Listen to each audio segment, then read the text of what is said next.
Alien Romulus, c'est un film sadique, c'est un film violent, c'est vraiment une série B énervée qui réussit beaucoup de choses, mais je pense que j'en attendais quand même encore un tout petit peu plus. Bonjour à tous, bienvenue dans cette critique garantie sans aucun spoiler du nouveau venu de la saga Alien. J'ai donc nommé Alien Romulus, et c'est un film que j'attendais avec beaucoup d'attentes. Je pense que vous qui suivez Intercut depuis quelques temps, vous le savez, je suis quand même assez fan de la saga Alien. D'ailleurs, je suis en train de faire une grosse rétrospective de la saga Alien qui va sortir la semaine prochaine. Et vraiment, on a déjà beaucoup parlé de la saga Alien sur cette chaîne, de Alien Covenant que j'adore et que je défends contre vent et marée. Et bref, du coup, Alien Romulus, j'avais beaucoup d'attentes et j'ai beaucoup de choses à en dire. Bon, tout d'abord, précision, à chaque fois que je fais une critique comme ça, sachez que je vais rien dévoiler d'autre que le synopsis officiel et que les images d'illustres, les quelques images d'illustres que je vais mettre, sont issues des bandes annonces sorties il y a quelques mois. Donc vraiment, je vais faire attention de ouf à rien vous spoiler. Quand on a annoncé Fede Alvarez à la tête d'un nouveau film Alien, les gars, j'étais ravi. Je trouve que c'est le meilleur choix possible parce que j'étais dégoûté qu'il n'y ait pas de suite à Covenant. C'était quand même la fin de Covenant, c'est quand même une des fins les plus violente moralement et misanthrope dans un blockbuster américain depuis quelques années, mais on n'aura jamais de suite. Donc écoute, on peut rien y faire. Ridley Scott ne pourra jamais raconter la fin de son aventure. En soi, c'est pas grave, faisons le deuil et passons à un nouveau cinéaste qui a autre chose à dire sur la saga. J'étais prêt à avoir un nouveau regard sur la saga et clairement, le regard de Fede Alvarez m'intriguait et c'est le moins qu'on puisse dire.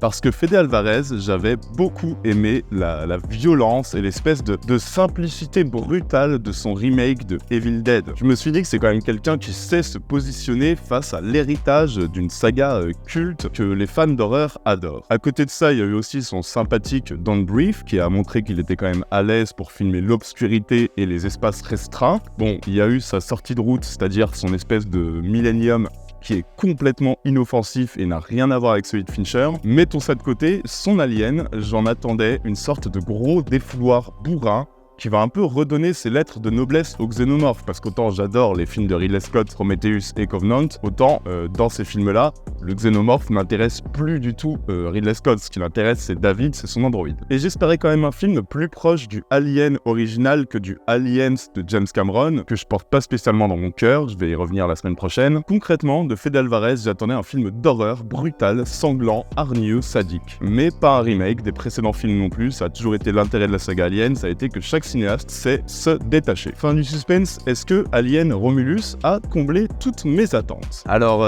c'est un peu ambigu. Alors, très concrètement, on est, je vais pas faire de suspense sur un film qui a énormément de qualités, je vais les détailler. Il a vraiment des qualités très importantes, mais il a aussi un défaut qui, pour moi, est peut-être plus important que pour la plupart des gens, donc je pense globalement que Alien Romulus va plaire à énormément de monde. Bref, on va détailler tout ça.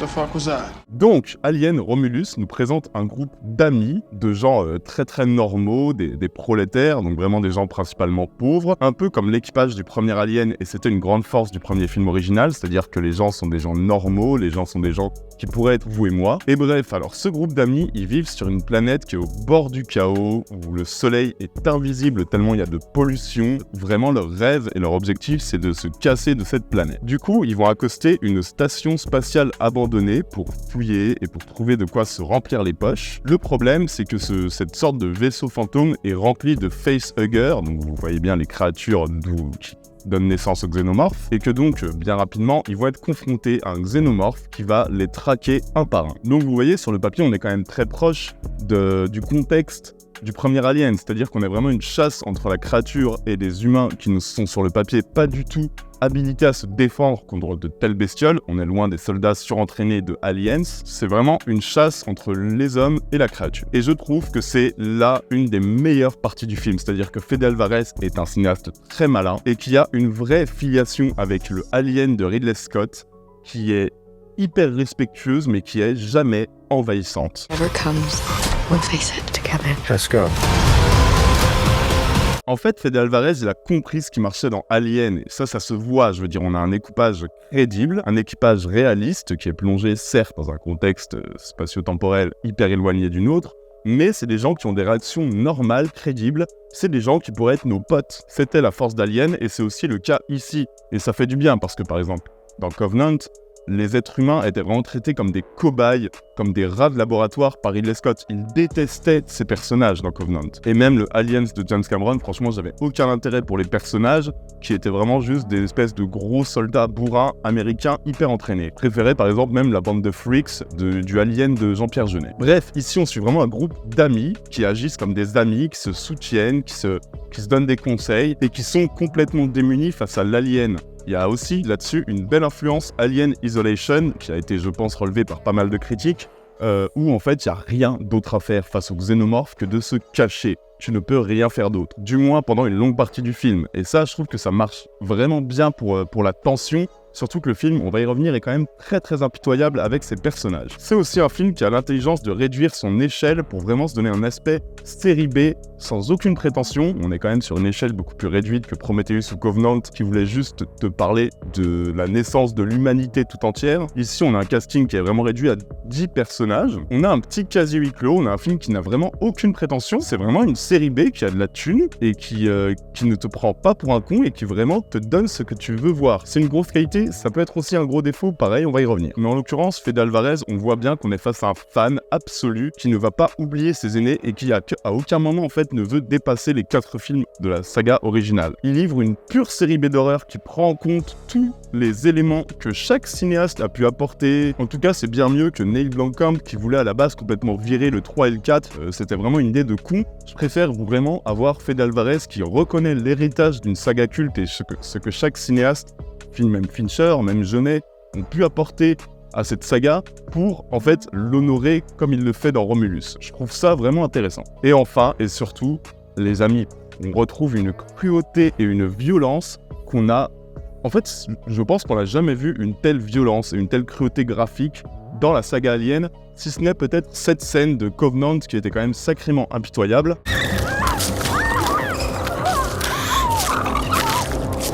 Mais ici, c'est vraiment... Enfin, il y a des séquences qui sont peut-être filmées de la manière la plus graphique et la plus violente et impitoyable de la saga. Et bon, c'est bien beau tout ça, mais de toute façon, je sais que vous voulez qu'on aille au principal. Le plus important de la saga Alien, on va pas se mentir, c'est la mise en scène et c'est le traitement de la créature. Et là-dessus, je trouve que Fede Alvarez a tout compris. Je trouve que son traitement de la créature renoue presque avec les concept art que Giger a pu faire il y a 40 ans. On en embrasse tout le côté biomécanique, on en embrasse tout le côté purement sexuel, notamment lors de quelques séquences qui vraiment vont vous rester en tête. Moi, je pense que c'est des séquences... Enfin, ça fait du bien de voir ça dans un Alien, un film sans concession par rapport à sa créature qui est vraiment d'un sadisme total et qui a une créature qui est vraiment non pas mythifiée, non pas sacralisée, mais dont chaque scène d'attaque est juste parfaitement mise en scène, quoi. Et puis surtout, on retrouve cette espèce de côté très vicieux et très pervers que j'avais adoré dans Evil Dead. Je veux dire, la première apparition des facehuggers quand ils se ruent sur les personnages, les personnages n'ont pas une seconde de répit, c'est impossible de se cacher, tu peux rien faire, les personnages sont hyper impuissants, ça attaque de partout, c'est hyper graphique, c'est hyper sadique. Là, je retrouve le cinéaste d'Evil Dead version 2013 qui ne me laisse aucun répit. Et en fait, je pense que c'est comme ça qu'il faut aussi filmer Alien. On est ici sur une pure série B d'horreur qui dézingue à tout va, mais pas qui dézingue en termes d'action comme James Cameron avec des gros guns qui défoncent des petites bestioles. Là, on est sur juste des personnages impuissants, livrés face à une créature terrible et à ses rejetons qui ne leur laissent pas une seconde de répit. Et clairement, Alien Romulus, c'est plutôt court face à cette nouvelle tendance des blockbusters américains. Je veux dire, là, il dure moins de 2 heures. C'est exactement ce qu'il fallait. Je veux dire, c'est vraiment un rythme parfaitement géré. Et clairement, ce rythme, c'est aussi une grande force du film. Un film qui, est vraiment anxiogène. Un film qui n'hésite pas aussi à être assez sanglant, clairement. Mais aussi un film qui vraiment profite du savoir-faire d'un cinéaste qui vraiment est loin d'être un tâcheron en termes de mise en scène. L'ambiance convoque tout ce qu'on aime dans Alien, et y compris dans le premier Alien. T'as ces espèces de fumée, de brume qui sortent d'on ne sait où. T'as une photographie absolument géniale. Enfin, c'est vraiment de la biomécanique, de l'organique qui fonctionne, et c'est aussi lié à des effets spéciaux. Apparemment, c'est principalement fait à l'ancienne, j'ai l'impression aussi en voyant le film, et je trouve que ça donne quand même une belle plus-value aussi. Clairement, il y a une sorte d'esthétique cyberpunk qui sent vraiment le mouat, qui sent vraiment la misère, qui est vraiment hyper poisseux, et franchement, je trouve que Alien Romulus est une sacrée splendeur visuelle, mais pas une splendeur comme je critiquais Longlegs, qui était magnifiquement filmé, mais ça correspondait pas du tout à son sujet. Ici, en fait, Fede Alvarez a une production design, des décors, des mouvements de caméra qui correspondent parfaitement à ce qu'il veut filmer. C'est-à-dire qu'en fait, le film est beau, mais il est beau dans cette espèce d'atmosphère poisseuse, sale. Je veux dire, il y a des sécrétions de partout, il y a de l'organique, il y a une direction artistique qui fait vraiment vieillot en fait. On a l'impression que ce vaisseau fantôme traîne dans l'espace depuis des millénaires. Et à côté de ça, Fede Alvarez a des belles idées de mise en scène qui sont assez subtiles. Ces idées de mise en scène sont assez malines et assez subtiles pour ne pas être envahissantes et pour pas que je me dise « Ok, là, il y a un mec qui tient une caméra derrière et j'accorde plus d'attention au mec qui tient la caméra plutôt qu'à ce qui se passe. » Il se met vraiment entièrement au service de son scénario, mais il le sublime et il le magnifie d'une assez belle manière. Il a un découpage qui sait être atmosphérique quand il faut l'être et qui sait vraiment accélérer quand il faut avoir une espèce de hargne, de sadisme et de violence envers ses personnages. Là-dessus, je vous spoil pas, mais il y a quand même des scènes qui sont très très fortes.